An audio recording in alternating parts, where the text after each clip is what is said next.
అయోధ్య రామ మందిరంలో చందాల చోరీ విషయం బయటపడిన తర్వాత దేశవ్యాప్తంగా కూడా విమర్శలు వెల్లువెత్తినాయి.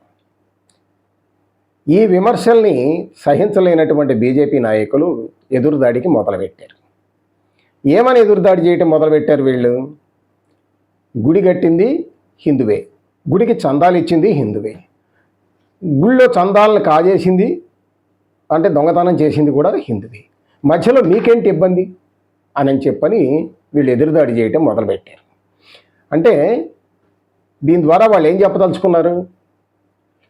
హిందువుల సొమ్ముని హిందువులు కాజేసిన, అంటే దోపిడీదారుడు హిందువు అయితే చాలు, హిందువుల సొమ్ముని హిందువు కాజేసిన ఎవరు ఏమీ అనటానికి వీల్లేదు, ఇది చాలా బాగుంది అనుకొని ఆనందపడుతూ కూర్చోవాలన్నమాట.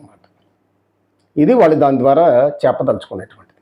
ఎందుకంటే ఈరోజు దేశంలో అన్నిటినీ కబళిస్తున్నటువంటి ఆదాని హిందువే, అలాగే అన్నిటినీ కబళిస్తున్నటువంటి అంబానీ హిందువే, అట్లాగే ఇంకా చిన్న చిన్నవి చాలా ఎయిర్పోర్ట్లు కానివ్వండి, ఇట్లాంటి వాటి అన్నిటినీ కబళిస్తున్నటువంటి జిఎంఆర్ లాంటి వాళ్ళు హిందువులే.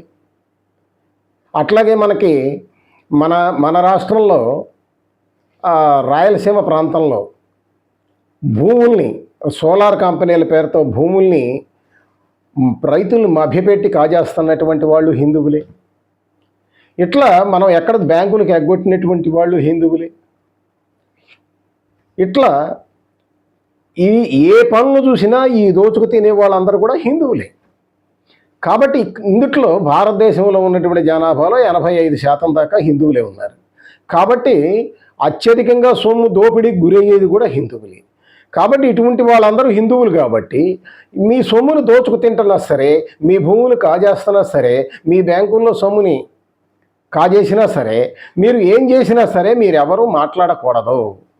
ఎవరైనా క్రైస్తవుడో ముస్లిమో చేస్తే మాట్లాడండి, అంతేగాని మీరు హిందువు కనుక దోచుకు తింటే మీరు మాట్లాడకూడదు. హిందువుల సొమ్ముని హిందువు దోచుకు తినడం అనేటువంటిది ధర్మసమ్మతమే అనేటువంటి విషయాన్ని వీళ్ళు ఆ ఎదురుదాడి ద్వారా వాళ్ళు భారతదేశానికి స్పష్టం చేయదలుచుకున్నారు.